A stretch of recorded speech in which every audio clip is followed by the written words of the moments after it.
Observando el proceso de la existencia, podemos ver con absoluta claridad que es un proceso que no conduce a ninguna parte. De modo que eso de andar por la vida no es en realidad nada especial. El nacer, crecer, reproducirse y morir, exactamente el mismo proceso de la vida del reino animal. Vivir en el reino animal o vivir como los animales es algo de verdad muy triste e inútil además, pero eso es lo que le encanta a la humanidad, a las multitudes humanas, porque no quieren salir de eso. Les encanta vivir como autómatas. Un autómata es una entidad que obedece a diferentes voluntades, porque no tiene una propia. El autómata no tiene una voluntad propia. Entonces, obedece a diferentes voluntades que vienen de afuera y vienen de adentro de sí mismo. Y no fue así que la creación fue hecha. Si los seres humanos viven así como los autómatas, es porque se lo buscaron. Porque en el amanecer de la vida, los seres humanos tenían su voluntad, tenían su destino, sabían para dónde iban, pero todo eso se perdió porque dejamos de obedecer a la voluntad divina, dejamos de obedecer a la enseñanza divina y nos creamos nuestra propia forma de actuar, de pensar y de sentir. De modo que toda esa situación de los seres humanos se debe a sus propias decisiones. De modo que es necesario comprender la situación del autómata para poder sentir la necesidad de dejar de ser autómata. De modo que el conocimiento esotérico que siempre ha existido es la fórmula mediante la cual el autómata puede convertirse en hombre, puede convertirse en mujer. Mucho se habla del hombre y de la mujer. Muchos conflictos se crean alrededor de esas palabritas, hombre y mujer. Pero en realidad deberíamos hablar de autómatas, deberíamos hablar de máquinas y no de hombres y mujeres. En el nivel de la vida de las máquinas humanas no hay nada predestinado. Lo que hay es una serie de sucesos que van afectando para bien o para mal a los seres humanos. Hay sucesos que le traen al ser humano bienestar, abundancia, pero esos sucesos no son provocados por la voluntad de los seres humanos, sino por la ley mecánica del accidente. Si los seres humanos vivieran en la ley de su propio destino, entonces su situación sería muy diferente. Pero la ley del destino no puede actuar en las máquinas. La ley del destino puede actuar en la conciencia y en la voluntad. Pero si no hay conciencia ni voluntad, entonces no actúa. De modo que todo eso que le atribuyen los seres humanos a la ley del destino es totalmente falso. porque lo que actúa sobre ellos es la ley del accidente, es la ley de la recurrencia, es la ley de las causas y los efectos. De modo que comprenderán ustedes que los seres humanos no tienen absolutamente nada, no pueden disponer de las fuerzas superiores, no pueden convocar hacia su propio ser las fuerzas divinas. De modo que donde no actúan las fuerzas divinas, actúan las fuerzas diabólicas. Pero lo diabólico no está fuera de los seres humanos, está dentro. Y eso es lo más grave. Porque si lo diabólico estuviera fuera de las personas, entonces podrían evitarlo. Pero no pueden evitarlo porque lo cargan adentro.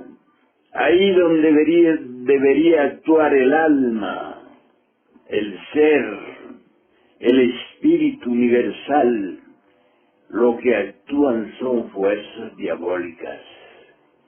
De modo que si ustedes han comprendido esta cuestión del autoconocimiento, ya habrán descubierto la acción de las fuerzas malignas dentro de la estructura humana. Las fuerzas malignas, o lo que llaman vulgarmente el diablo, actúa dentro de las personas y las conduce hacia las situaciones trágicas, dolorosas, de eso que se llama la existencia.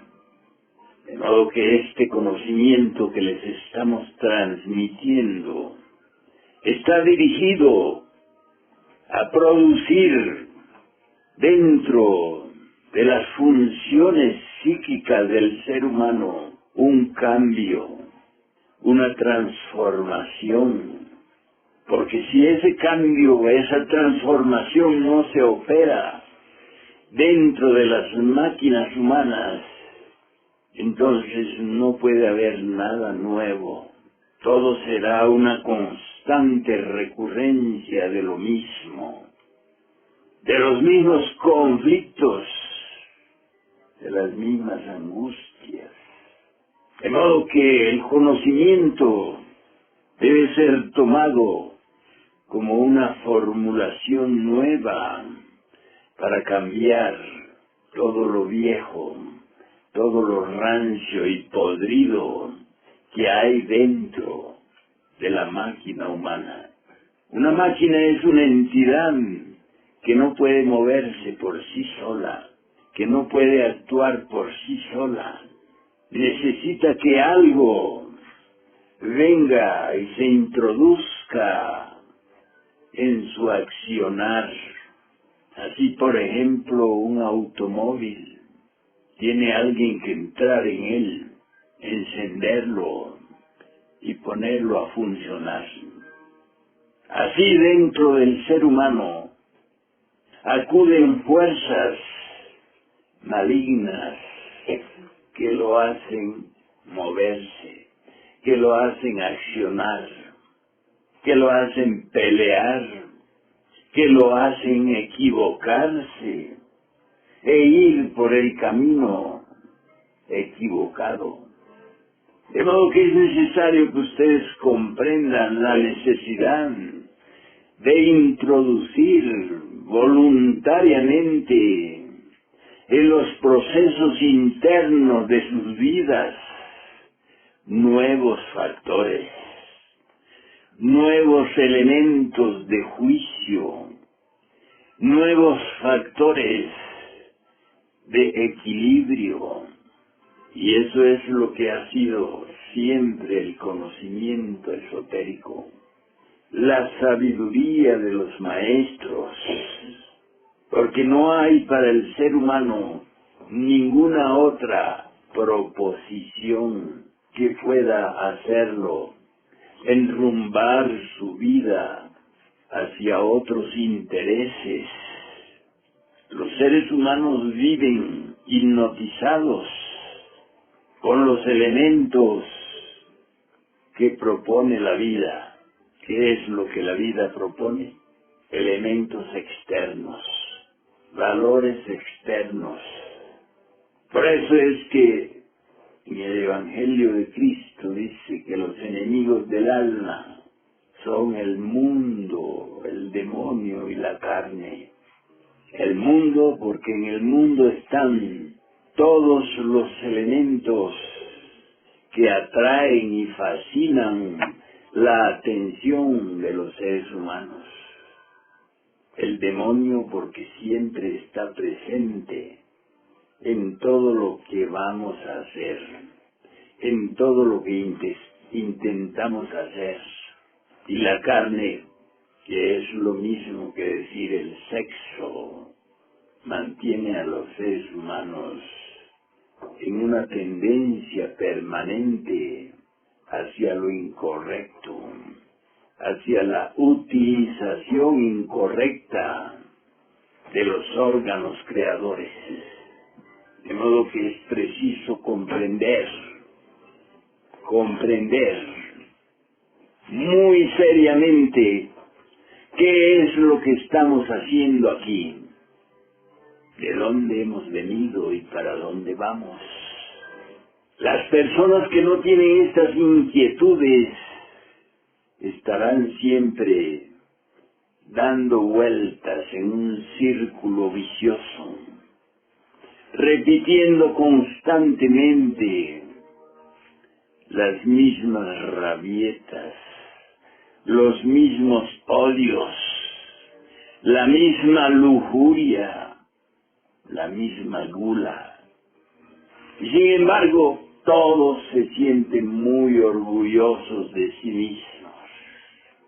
Tienen un orgullo atroz al respecto de sí mismos, porque a sí mismos se suponen muy especiales. Esas palabras del Evangelio que dicen que es necesario olvidarse de sí mismos y tomar el camino de la cruz para seguir al Cristo íntimo. En todos nosotros hay una parte del Cristo cósmico. Muchos pregonan a los cuatro vientos que son cristianos, porque leen y repiten las palabras atribuidas al Maestro Jesucristo, pero no quieren saber sobre el trabajo que hay que hacer para que el Cristo íntimo, el Cristo personal de cada uno de nosotros, nazca y se desarrolle en el templo corazón. De modo que eso de decir que somos cristianos tiene muchas implicaciones que debemos comprender. La enseñanza que dio Jesucristo la dio con la intención de que cada uno desarrollara en sí mismo al Cristo cósmico, al Cristo universal. De modo que si hacemos un examen muy real sobre la fe cristiana de las multitudes, nos encontramos con que no hay ninguna fe cristiana. Lo que hay en los seres humanos es una fe ciega, es una fe sin obras.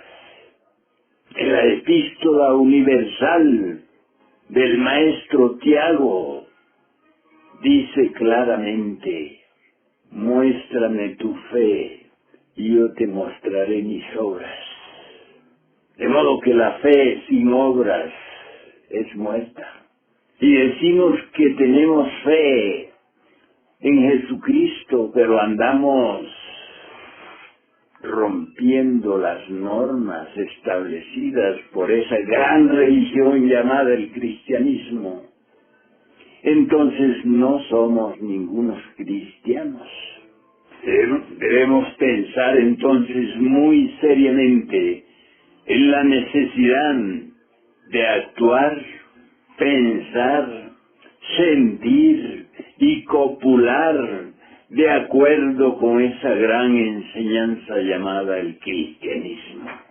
Porque si decimos que somos cristianos y andamos enojándonos, andamos mintiendo, andamos fornicando, entonces nuestra fe es muerta, porque no tienen obras que la sustenten, porque no existe el dominio y el control de sí mismos. De modo que es necesario comprender nuestra posición en el curso de la existencia. Debemos tener ideas muy claras al respecto del viaje. ¿Hacia dónde estamos viajando? ¿Hacia dónde estamos yendo? ¿Qué queremos encontrar al fin del camino? ¿A dónde queremos ir cuando ya no tengamos un cuerpo físico? Muchos tienen una fe ciega en que al morir se van con Dios. Que Dios los tenga en su santa gracia, dicen los curas. Imagínense ustedes cómo estarían esas zonas superiores llamadas cielos, las regiones celestiales del espacio, si toda esa gente que se muere con todo su egoísmo se fuera al cielo. Entonces allí estarían las prostitutas, los ladrones, los corruptos, los fornicarios, los adúlteros. Entonces, ¿cómo sería el cielo? Imagínense ustedes. Afortunadamente, el Maestro Jesús habló muy claro. Dijo que sólo aquellos que nacían de nuevo podían ingresar al reino de los cielos. Así es que si queremos ingresar a las zonas celestiales del espacio después de la muerte corporal, tenemos que estar muy purificados, tenemos que estar muy muertos, porque si no estamos muertos en sí mismos, si seguimos con el ego y sus perversidades, no podemos entrar al reino de los cielos, es decir, a las dimensiones superiores del espacio. De modo que tenemos que eliminar consciente y voluntariamente todos y cada uno de los demonios que controlan nuestra mente, nuestras emociones, nuestros actos. Si es que de verdad queremos ingresar a esas regiones de la luz, a esas zonas superiores, a esas regiones nirvánicas, donde viven los budas de compasión, es decir, los hombres verdaderos, las mujeres verdaderas. De modo que el camino que conduce a la luz es estrecho y difícil, y es diametralmente opuesto al camino ancho y fácil por donde caminan las multitudes. De modo que la proposición de esta enseñanza se fundamenta en el cambio interior, en la transformación interior, en la purificación de las pasiones. Por eso es que es tan indispensable el que nos conozcamos, el que sepamos mucho de sí mismos, el que podamos tener ideas claras al respecto de sí mismos. Nuestro maestro Samael decía que el diario vivir es un verdadero gimnasio psicológico donde podemos ver y eliminar los diferentes agregados infrahumanos que constituyen el ego pluralizado. Si estamos muy confiados de que estamos yendo bien, de verdad que iremos a parar al abismo cuando haya concluido el ciclo de nuestras muertes y nacimientos. Es muy fácil para las personas decir, yo no creo en eso, pero los hechos son los que están determinando constantemente nuestra verdadera situación. De modo que eso de creer o no creer, eso es demasiado infantil, demasiado subjetivo. Lo que le vale al ser humano es la investigación, el estudio, el esfuerzo por conocer cada vez más nuestro propio mundo interior. De modo que en esta noche quiero recordarles que no deben olvidarse de sí mismo. El que se olvida de sí mismo ya no tiene noción de lo que es su propia identidad.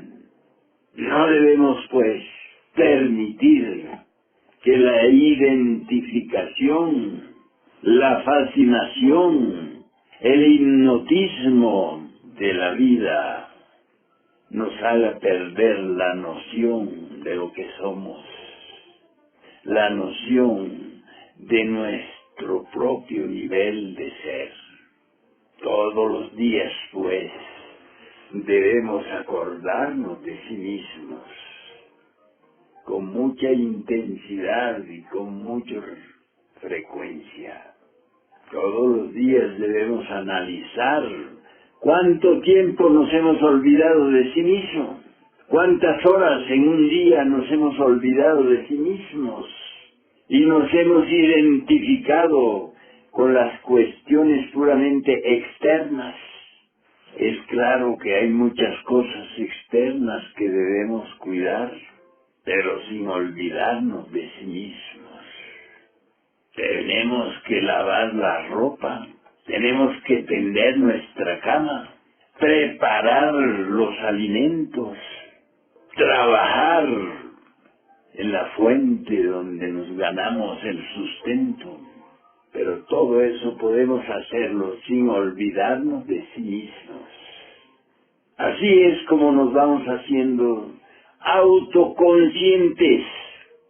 No se olviden que debemos ser autoconscientes, porque sólo así podemos evitar que el ego nos esté manejando en todo y para todo. Si estamos a punto de agarrarnos una rabieta y nos acordamos de sí mismos, la rabieta se desvanece. El demonio de la ira se desaparece.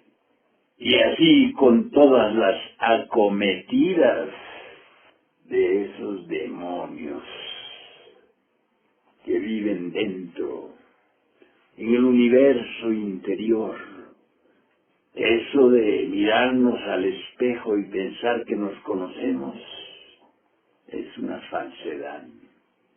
Lo que vemos en el espejo es nuestra fachada externa, pero el concepto que surge cuando nos miramos en el espejo no es externo, es interno. De modo que debemos tener mucho cuidado en decir, este soy yo, porque solo cuando nos hemos conocido Psicológicamente podemos decir, este soy yo, este que se quiere enojar, este que quiere odiar, este que quiere robar, ese soy yo. Y es claro que no es un yo permanente. En un momento dado parece que fuera todo yo, pero en otro momento dado ya no somos yo en ese sentido, sino en otro sentido. De modo que el recuerdo de sí nos va mostrando diferentes fotografías de los elementos psicológicos que constituyen al ego y que constantemente están diciendo yo. La palabra yo es muy exigente. No la podemos utilizar si no tenemos una individualidad, si no tenemos un estado permanente de ser. De modo que mucho cuidado con eso de estar diciendo yo a diferentes estados de expresión. El conocimiento de sí es muy exigente porque no estamos individualizados. Hay muchas partes de nosotros mismos que les gusta decir yo. De modo que hay que tener cuidado a qué le decimos yo. Porque decirle yo a cualquier demonio significa darle poder sobre nosotros. Y ese es un grave delito. De modo que muchas veces por orgullo decimos yo. Dicen así, yo lo hice y ¿qué? Uno de los peores demonios que podemos permitir que se exprese a través de nosotros. De modo que el recuerdo de sí es la clave para que estemos siempre conscientes. No olviden que debemos llegar inevitablemente a la autoconciencia y a la individualidad. Ser un individuo requiere de mucho trabajo y de muchos cambios dentro de nosotros. Ser un individuo significa actuar, pensar y sentir siempre de la misma manera. El individuo no piensa ahora una cosa y después otra opuesta. Siempre piensa de la misma manera, en relación con las mismas cosas. No cambia, aunque el ambiente circundante esté cambiando constantemente. Así que esta noche quiero que reflexionen en eso de convertirnos en individuos con el mismo pensamiento, el mismo sentimiento y las mismas acciones. Les cedo la palabra para que podamos conversar al respecto de estas cuestiones de la individualidad. Maestro, el Cristo íntimo, el Cristo universal, el Cristo cósmico es lo mismo. El Cristo cósmico es el que da vida y palpitación a todo lo creado.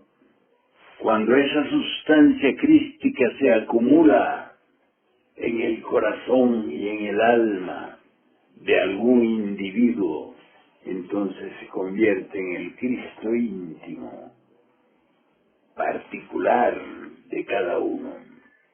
La cristificación de Jesús se debió a que esa fuerza cósmica de los soles, de las galaxias, se acumuló dentro de su propio ser.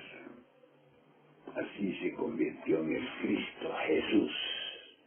De modo que todos tenemos el derecho de encarnar al Cristo dentro de sí mismos.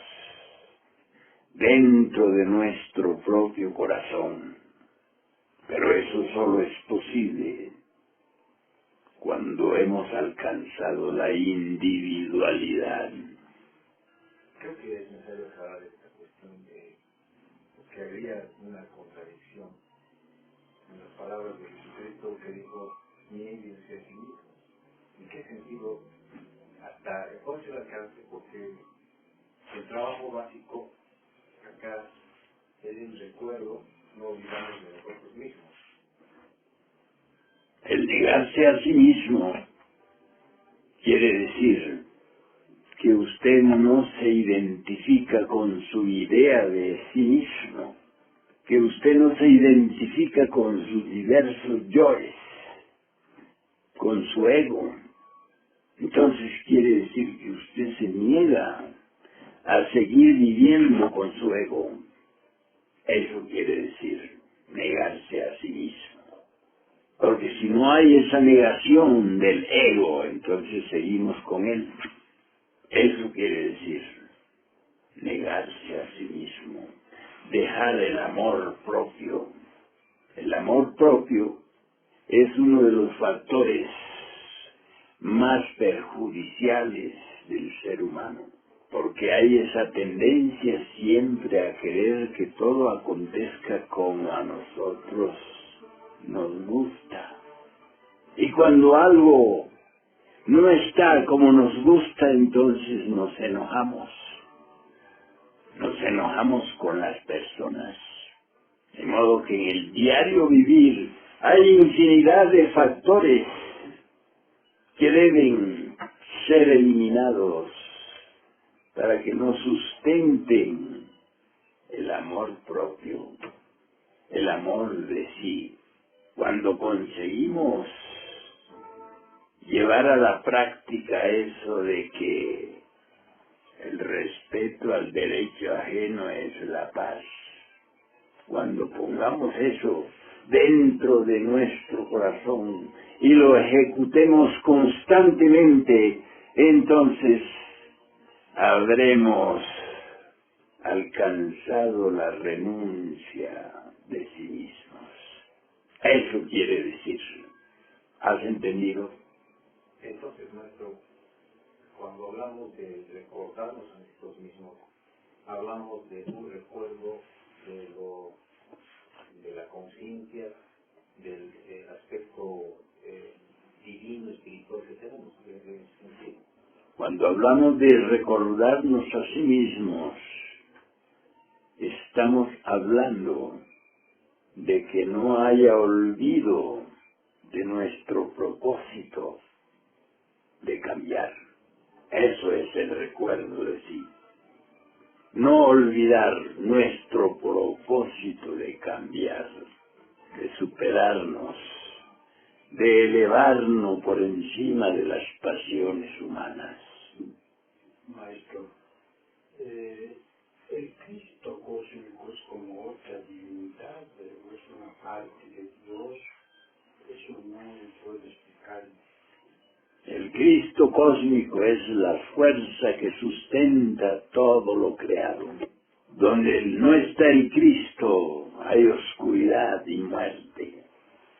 Nuestro sol, por ejemplo, es la expresión del Cristo viviente. ¿Qué sería si de repente el sol se apaga? Y no es Dios el que maneja todo al final de cuentas. ¿Cuál Dios? Ahí está mi duda. La gente suele decir Dios a algo imaginario. Para nosotros, los gnósticos, Dios significa expresión de la vida. Así es que los antiguos adoraban a Dios en la presencia del sol. Nosotros también. Nosotros no tenemos algún Dios imaginario. Dios es algo que está presente constantemente en todos los procesos de la vida universal. Dios el Cristo está sustentando permanentemente todas las formas de vida. planetas, soles, galaxias, todo eso es Dios. Y por eso es que todo está constituido según normas divinas. Una galaxia no sale disparada y se choca contra otras. ¿Por qué? Porque la divinidad la sustenta en su lugar. Un planeta no se sale de su órbita y va a chocarse con otro planeta. ¿Por qué? Porque la fuerza divina que lo ha creado lo mantiene en su lugar. De modo que no estén pensando en Dios como piensa la gente común y corriente, que dicen cosas como Dios es grande, Dios te va a castigar, Dios esto y Dios aquello. Si nos ponemos a hablar de Dios en esa forma, estaremos trayendo a Dios al nivel de nosotros. Y Dios nunca va a estar al nivel de nosotros.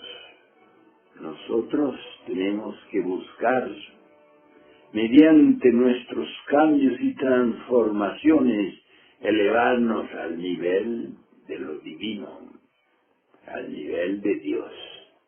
Así es que Dios no es ninguna persona divina o humana que está por allá o por acá.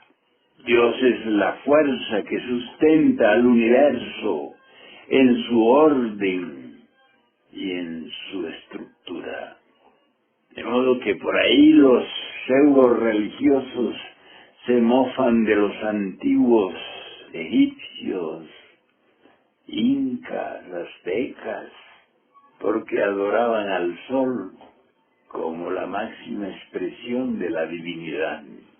El sol es Dios para nosotros. Él es el que mantiene en orden toda la estructura de los mundos, de las galaxias. En el centro de la galaxia hay un sol gigantesco, alrededor del cual giran todos los sistemas solares. Y eso es Dios. De modo que Dios tiene diferentes jerarquías según sea el organismo donde se encuentren. Así es que el Dios de una galaxia es mucho más poderoso que el Dios de un sistema solar. Hay grados y grados, hay escalas y escalas. Eso dice nuestra liturgia gnóstica. Hay grados y grados, hay escalas y escalas. De modo que el proceso de purificarnos nos conduce inevitablemente a vivir espiritualmente en los niveles de la vida divina. Hay un momento en la vida del iniciado en que debe establecer su pensamiento y su sentir al nivel de la vida solar. Por ahora que tenemos puramente terráquea, vivimos de acuerdo a la tierra, no al sol. Entonces, mediante la autoobservación y el autorrecuerdo, podemos decir estoy actuando como terráqueo, estoy agarrando una rabieta. Así es que no hay ningún Dios por ahí en las nubes, como creen algunos. Cuando rezan, miran para arriba. Jesucristo dijo claramente, Dios está dentro de cada uno de ustedes. Vosotros sois el templo del Dios vivo. Si es que cuando oramos nos vamos hacia adentro de nuestro universo interior, cuya parte esencial es el corazón. Muchas gracias por escucharme.